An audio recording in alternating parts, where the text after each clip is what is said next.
శ్రీ మహాగణాధిపతయే నమః, శ్రీమాత్రే నమః. మాచిరాజ భక్తి ప్రేక్షకులందరికీ నమస్కారం.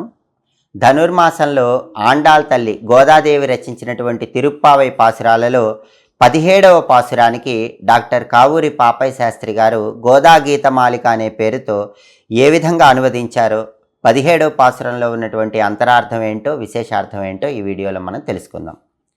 తిరుప్పావై పాసురాలకి అత్యంత సులభంగా అందరికీ అర్థమయ్యే రీతిలో డాక్టర్ కావూరి పాపయ్య శాస్త్రి గారు గోదా గీతమాలిక అనే పేరుతో తెలుగులోకి అనువదించారు. ఈ గోదా గీతమాలికలో ఉన్నటువంటి 17వ పాసురాన్ని, దానిలో ఉన్న అంతరార్థాన్ని పరిశీలిస్తే, ఈ 17వ పాసురంలో ఆండాళ్ తల్లి ఏ విధంగా ప్రార్థిస్తుందంటే, మేలుకోవలే మేలుకోవలే మేలుకో తడవేలనింక మేలుగా మమ్మేలు ఓ మేటి యాదవ ప్రముఖులారా, అన్న వస్త్రములన్నీ ఇచ్చి మన్ననగ కోరిన వసంగి అందరను దయనేలువాడ నందగోప మేలుకో, పొగడ పువ్వుల బోలు చక్కని చిగురు సొగసుల తనువు గలిగిన యాదవాన్వయ దీపమా యశోదమాత మేలుకో, ఇంతవాడవు అంతయై మరి అంతలోనే విశ్వమంతై విక్రమించిన విశ్వపతి త్రివిక్రమ ఇక మేలుకో, మేలి బంగరు మేటి కడియము కాలి అందగలుగువాడ హలధరా బలరామదేవ చలము చేయక మేలుకో అంటూ ఆండాళ్ తల్లి కీర్తిస్తోంది. అంటే ద్వారపాలకులు నిన్నటి పాసురంలో తాళాలు తీసిన తర్వాత, నందుడి గృహంలోకి ప్రవేశించిన తర్వాత, నందుడిని, ఆయన భార్య యశోదమ్మను, బలరాముణ్ణి, శ్రీకృష్ణ పరమాత్మను ఆండాళ్ తల్లి ఏ విధంగా నిద్ర నుంచి మేలు కొలుపుతోందో ఈ 17వ పాసురంలో వివరిస్తున్నారు. అందుకే ఇక్కడ ఉన్న అర్థాన్ని పరిశీలిస్తే, మేలుకోవలే మేలుకోవలే మేలుకో తడవేలనింక మేలుగా మమ్మేలు ఓ మేటి యాదవ ప్రముఖులారా. అంటే నందుడా, యశోదమ్మ, బలరామ, శ్రీకృష్ణ అందరూ నిద్ర నుంచి మేలుకోండి. అన్న వస్త్రములన్నీ ఇచ్చి మననగ కోరిన వసంగి అందరను దయనేలువాడ నందగోప మేలుకో అంటూ నందుణ్ణి నిద్ర నుంచి మేలుకొలుపుతోంది. అలా మేలుకొలుపుతూ నందుడి లక్షణాలు చెప్తోంది. ఆ లక్షణాలు ఏంటి? అన్న వస్త్రములన్నీ ఇచ్చి మననగ కోరిన వసంగి అందరను దయనేలువాడ నందగోప మేలుకో. అంటే గోకులంలో కావలసినవన్నీ ఇచ్చేది నందుడే. ఆయన రాజు లాంటివాడు.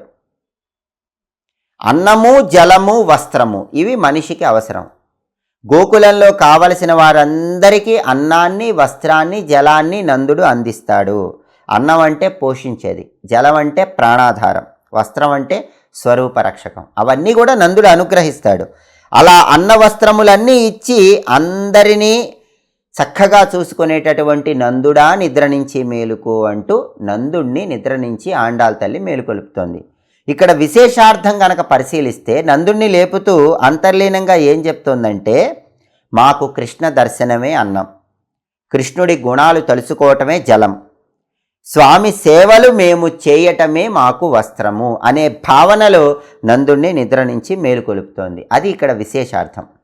ఆ తర్వాత ఈ 17వ పాసురంలో యశోదమ్మని ఎలా నిద్ర నుంచి మేలుకొలుపుతోందంటే, ఆండాళ్ తల్లి పొగడ పువ్వుల బోలు చక్కని చిగురు సొగసుల తనువు గలిగిన యాదవాన్వయ దీపమా యశోదమాత మేలుకో అంటూ నిద్ర నుంచి మేలుకొలుపుతోంది. అంటే యశోదమాతను చక్కగా వర్ణిస్తోంది. యశోదమ్మ నీటి ప్రబ్బలి మొక్క లాంటిది అని ఇక్కడ ఆండాళ్ తల్లి చెప్తోంది. నీటి ప్రబ్బలి అని ఒక మొక్క ఉంటుంది. ఆ మొక్కకున్న లక్షణం ఏంటంటే, ఆ మొక్క నీటి వాలుకు అనుగుణంగా సాగిపోతూ ఉంటుంది. అంటే గోకులంలో అందరికీ ఎలాంటి ఏ అవసరం వచ్చినా ఆ అవసరాన్ని తీర్చే విధంగా యశోదమ్మ ఉంటుంది.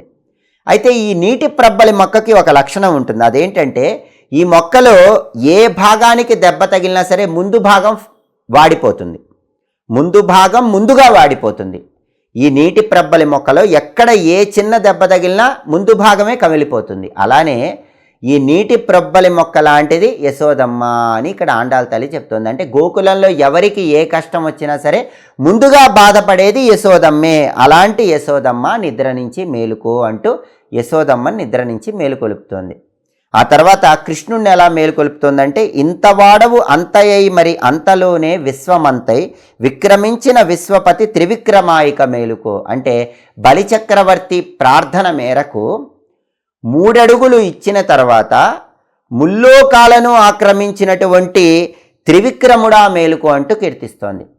బలిచక్రవర్తి దగ్గర 3 అడుగులు తీసుకొని ముల్లోకాలు కూడా త్రివిక్రముడిగా వ్యాపించావు, శ్రీకృష్ణ పరమాత్మ త్రివిక్రమ నిద్ర నుంచి మేలుకో అంటూ ఆండాళ్ తల్లి కీర్తిస్తోంది. ఆ తర్వాత బలరాముణ్ణి ఎలా మేలుకొలుపుతోందంటే, మేలి బంగారు మేటి కడియము కాలి అందగ గలుగువాడ హలధరా బలరామదేవ చలముసేయక మేలుకు అంటూ మేలుకొలుపుతోంది. అంటే బలరాముడి కాలికి ఒక తెల్లటి బంగారు కడియం ఉంటుంది. ఆ కడియాన్ని గుర్తు చేస్తూ బలరాముణ్ణి నిద్ర నుంచి మేలుకొలుపుతోంది. అంటే నందుడి భవనంలోకి ప్రవేశించగానే కాళ్ళ దగ్గర ఉన్న గుర్తుల్ని బట్టి ఎవరు ఆండాళ్ తల్లి కనిపెట్టింది.